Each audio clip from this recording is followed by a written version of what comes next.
ഞാൻ ഉണ്ടാക്കുന്നത് സിമ്പിളായിട്ടുള്ള ഒരു ചിക്കൻ കറി കേട്ടോ. വളരെ എളുപ്പത്തിൽ നമുക്ക് ചിക്കൻ കറി ഉണ്ടാക്കാം. എല്ലാവർക്കും ചിക്കൻ കറിയൊക്കെ ഉണ്ടാക്കാൻ അറിയാമെന്നറിയാം. എന്നാലും ഞാൻ ഉണ്ടാക്കുന്ന രീതിയിലാണ് ഞാൻ കാണിക്കുന്നത്. അപ്പോൾ അതേ ഇഞ്ചി, പച്ചമുളക്, ഒരു വലിയ സവാള സവാള ഞാനൊരു 4 എണ്ണം എടുത്തിട്ടുണ്ട്. പിന്നെ ഇഞ്ചിയും വെളുത്തുള്ളി ഞാനൊന്ന് ചതച്ചിട്ട് നമ്മൾ സൺഫ്ലവർ ഓയിൽ ചൂടായി വന്നപ്പോൾ അതിലേക്ക് ഇട്ട് കൊടുക്കുകയാണ്.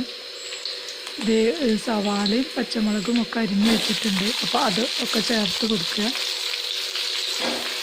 അത് നന്നായിട്ടൊന്ന് വാടി വന്നതിൻ്റെ ശേഷം നമുക്കതിലേക്ക് പൊടികളൊക്കെ ഇട്ടിട്ട് ചിക്കൻ കഴുകി വൃത്തിയാക്കി ഇരുന്നിട്ടുണ്ടെങ്കിൽ ചിക്കൻ കറി റെഡിയായി.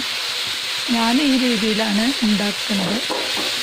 അപ്പോൾ അത് ഞാൻ നിങ്ങളായിട്ടൊന്ന് ഷെയർ ചെയ്യുകയാണ്. അപ്പോൾ ഇത് സവാളയൊക്കെ നന്നായിട്ട് വാടി വന്നിട്ടുണ്ട്. അതിലേക്ക് ഞാൻ ഉപ്പിട്ട് കൊടുത്തിട്ട് 1/2 സ്പൂൺ ഉപ്പ് ഞാൻ ഇട്ട് കൊടുത്തിരുന്നു. അതിന് ശേഷം സവാള വാടി വന്നപ്പോൾ ഞാൻ മല്ലിപ്പൊടി, വലിയ ടീസ്പൂണാണ് മല്ലിപ്പൊടി ഇട്ട് കൊടുക്കുന്നുണ്ട്. ഞാനൊരു 2 സ്പൂൺ ഇട്ട് കൊടുത്തിട്ടുണ്ട് മല്ലിപ്പൊടി. അതിന് ശേഷം 3/4 സ്പൂൺ കുരുമുളക് പൊടി ചേർത്തിട്ടുണ്ട്. പിന്നെ 3/4 സ്പൂൺ മുളക് പൊടി, സാദാ മുളക് പൊടി. ഇത് ഞാൻ 3/4 സ്പൂൺ കുരുമുളക് പൊടിയാണ്. ഇനി അതേപോലെ 3/4 സ്പൂൺ മുളക് പൊടിയും കൂടിയും ചേർക്കുന്നുണ്ട്. കാശ്മീരി മുളക് പൊടിയൊന്നും ഞാൻ ഇതിൽ ചേർക്കണില്ല. അതില്ലെങ്കിലും ഒരു കുഴപ്പമില്ല. നമ്മളെ കയ്യിലുള്ള സാധനങ്ങളൊക്കെ വെച്ചിട്ട് തന്നെ ഇട്ടാൽ മതി. ഇത് 3/4 സ്പൂൺ സാദാ മുളക് പൊടി ചേർത്തു. പിന്നെ ഞാനൊരു 3 സ്പൂൺ ചിക്കൻ മസാലപ്പൊടി ചേർത്തിട്ടുണ്ട്. വലിയ സ്പൂണല്ല, ചെറിയ സ്പൂണാണ്. അതിലേക്ക് ഞാനൊരു 3 സ്പൂണാണ് ചേർത്തിട്ടുള്ളത്. ഇത് 1 കിലോ ചിക്കൻ കഴുകി വൃത്തിയാക്കിയ ചിക്കൻ അത് അതിലേക്ക് ഇട്ട് കൊടുത്തിട്ട് തീ നന്നായി കൂട്ടി വെച്ചതിൻ്റെ ശേഷം ഒരു 2 മിനിറ്റ് നന്നായിട്ട് തന്നെ ഇളക്കി കൊടുക്കണം. ഈ മസാലയൊക്കെ അതിൽ പിടിക്കാനാണ്. ഞാനിതിൽ ഉരുളൻകിഴങ്ങൊന്നും ചേർത്തിട്ടില്ല, വെറും ചിക്കൻ മാത്രമാണ്. അപ്പോൾ അത് നന്നായിട്ട് തന്നെ ഇളക്കി കൊടുക്കുക. ഒരു 2 മിനിറ്റ് നേരം നന്നായി ഇളക്കി യോജിപ്പിച്ചതിന് ശേഷം നമുക്കതിലേക്ക് വെള്ളം ഒഴിച്ചു കൊടുക്കണം. ഞാൻ 1 കപ്പ് വെള്ളമാണ് അതിൽ ചേർത്തിട്ടുള്ളത് കേട്ടോ.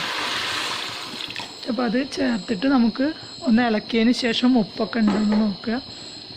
എന്നിട്ട് അടച്ച് വെച്ചിട്ട് ഒന്ന് വേവിച്ചെടുത്ത ചിക്കൻ കറി റെഡിയായി. വളരെ എളുപ്പത്തിലാണ് ഉള്ളൊരു ചിക്കൻ കറിയാണ്. നമ്മളെ കയ്യിൽ തക്കാളി, ഉരുളക്കിഴങ്ങ് ഒന്നും ഇട്ടിട്ടില്ലെങ്കിലും അടിപൊളി ചിക്കൻ കറി തന്നെയാണ്.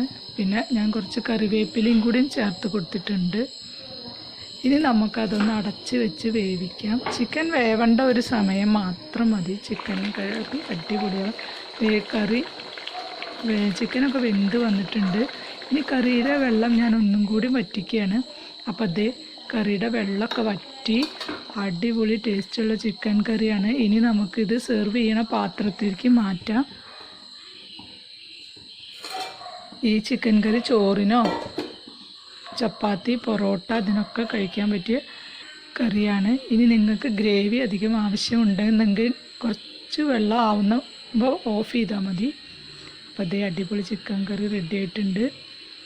ഈ റെസിപ്പി എല്ലാവർക്കും ഇഷ്ടമായെങ്കിൽ ലൈക്ക് ചെയ്യണം, ഷെയർ ചെയ്യണം, നിങ്ങളുടെ വിലപ്പെട്ട കമൻറ്റുകൾ എഴുതി അറിയിപ്പിക്കണം. Thanks for watching.